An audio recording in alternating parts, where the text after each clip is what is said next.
In class 7th, students, we are on chapter number 7, Human Environment Settlement.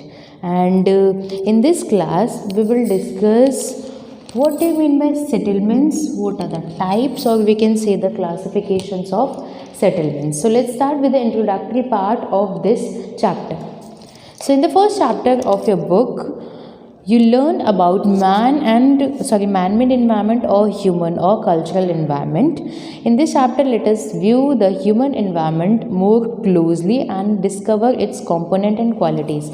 तो अब तक पिछले अगर चैप्टर नंबर 1 से बात करें हम लोग चैप्टर नंबर 6 तक हम लोग नेचुरल एनवायरनमेंट को ही पढ़ते जा रहे हैं. अब थोड़ा हम आगे बढ़ेंगे. Will move forward to human environment. The human environment comprises houses where we live. क्या होता है ह्यूमन एनवायरनमेंट जो कि ह्यूमन अपनी फैसिलिटीज़ के लिए बनाते हैं. अब ह्यूमन एनवायरनमेंट में क्या क्या इंक्लूडेड है. First is houses that we live in. Second one is transport and communication. चीज़ों को एक जगह से दूसरी जगह लेके जाने का सिस्टम जो है by which we have spread. हम लोग फैल चुके हैं. अगर ट्रांसपोर्ट एंड कम्युनिकेशन की फैसिलिटीज़ नहीं होती तो हम लोग एक ही जगह रहते.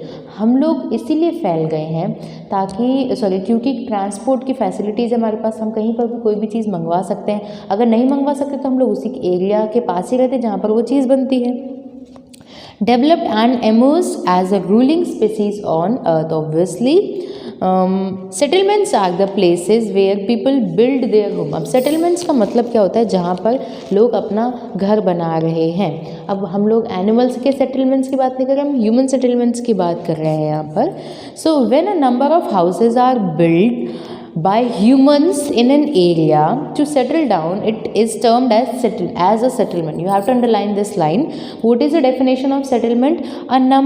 When a number of houses are built by humans in an area. कोई एक एरिया में जो ह्यूमन है उसने कुछ हाउसेस बना लिए हैं तो वो क्या कहलाएगा. वो कहलाएगा सेटलमेंट. अब ऐसे यहाँ पर हमने अगर 5 तरीके के 5 हाउसेस बना दिए हैं तो ये एक तरीके का सेटलमेंट हो जाता है.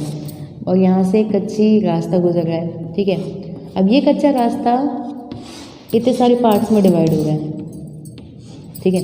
अब यहाँ पर अगर कोई एक घर है तो वो सेटलमेंट नहीं कहलाएगा. जबकि ह्यूमंस ने हाउसेस कुछ क्लस्टर्स में बनाए हैं, कुछ नंबर्स में बनाए हैं तो वो क्या कहलाएगा. वो सेटलमेंट कहलाएगा.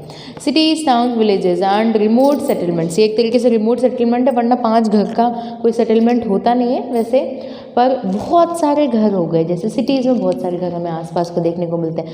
विलेजेस में हमें बहुत सारे घर देखने को मिलते हैं. तो वही बात है कि ये सारे क्या है ह्यूमन एनवायरनमेंट. ऑल फॉर्म और ह्यूमन एनवायरनमेंट. तो इन सभी से क्या बन रहा है हमारा ह्यूमन एनवायरनमेंट बन रहा है. सेटलमेंट की डेफिनेशन देख लिए. अब हम बढ़ेंगे हमारे फर्स्ट टॉपिक की तरफ which is development of settlements. You must have learned by now that in early time man lived in harmony with nature. हम लोग क्लास 6 में देख चुके हैं ये कि अर्ली ह्यूमंस किस तरीके से रहते थे, किस तरीके से उन्होंने फायर के इन्वेंशन किए. ये सारी चीज़ें हम लोग नियोलिथिक, पैलेलिथिक, मेसोलिथिक पीरियड्स के अंदर देख चुके हैं. ठीक है. तो पहले जो ह्यूमंस थे वो नेचर के साथ रहते थे, इकट्ठे रहते थे, जितना मिलता था उसी में खुश रहते थे. He dependent and adjust himself to his natural surroundings. जिस तरीके से नेचर है उसके हिसाब से खुद को ढाल लेते थे, खुद को कन्वर्ट कर लेते थे. But as time progress his needs went on multiplying. Multiply मतलब बढ़ना. ठीक है. जैसे 2 × 2 2 और 2 बढ़ के 4 हो जाते हैं. फिर 4 × 2 8. तो मल्टीप्लाइंग मतलब बढ़ती जा रही है. पर धीरे धीरे जो ह्यूमन था वो एडजस्ट होता था पहले, पर उसकी जो नीड्स थी या फिर अगर हम उसकी बोलें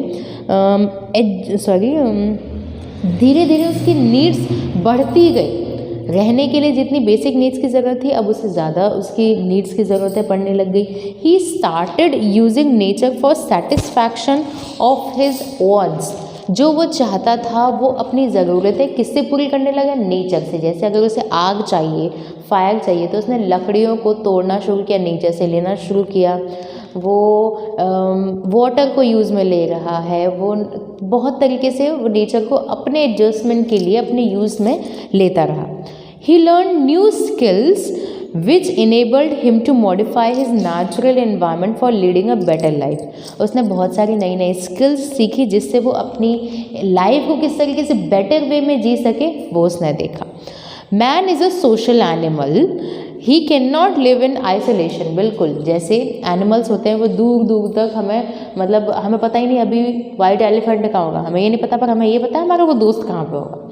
तो यहाँ पे बात की जा रही है कि मैन एक सोशल एनिमल है, उसे आइसोलेशन मतलब अलग से रहने की आदत नहीं है, उसे सोशली रहने की आदत है, सबके साथ रहने की आदत है। Even when human beings were nomadic cave dwellers, they clustered together in small groups. अब यहाँ पर आपकी क्वेश्चन उठ सकता है कि पहले कौन सा हम लोग सब साथ में रहते थे? पहले भी अलग अलग रहते थे, पर पहले भी हम लोग जब केव्स में रहते थे ना तो कुछ लोग मिल के रहते थे, ऐसे अकेले नहीं रहते थे।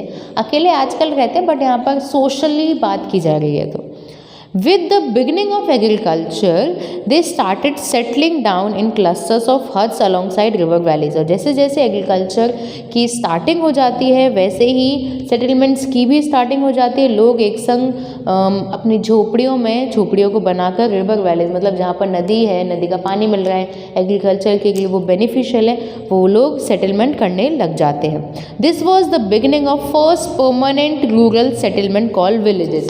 अब ये है विलेजेस की डेफिनेशन, मतलब पहला ग्रामीण जो हम ठहराव या बसावट बोलेंगे वो क्या है? विलेजेस है। मतलब लोग एग्रीकल्चर को बेस मानकर उसके आसपास रह रहे हैं, रिवर वैलीज के आसपास अपना घर बसा रहे हैं।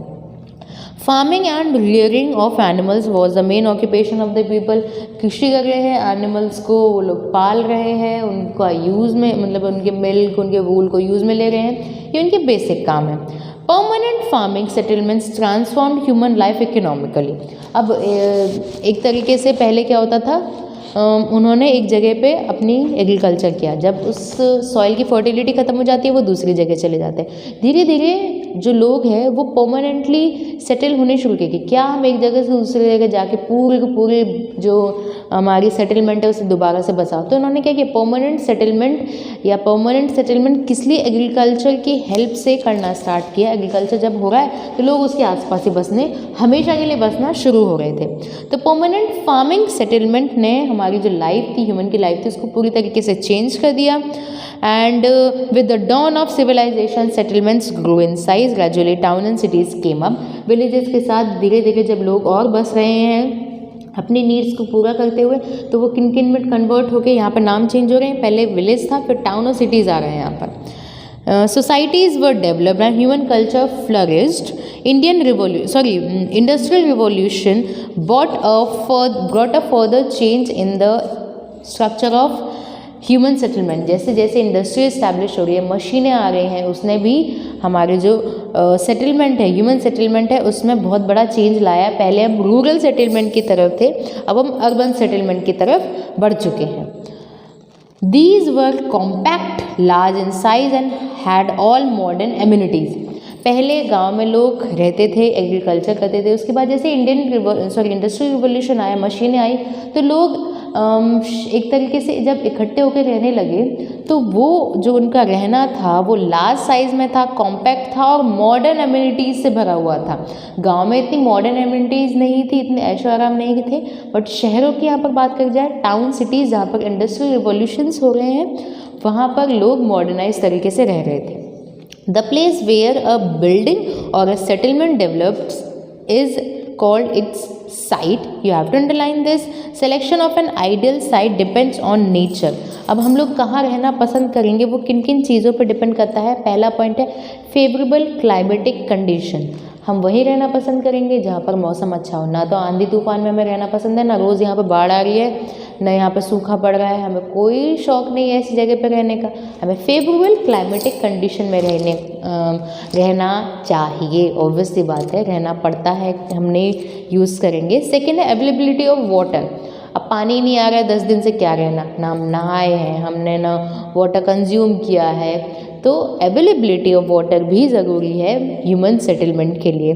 Third one is presence of land suitable for buildings and shelter.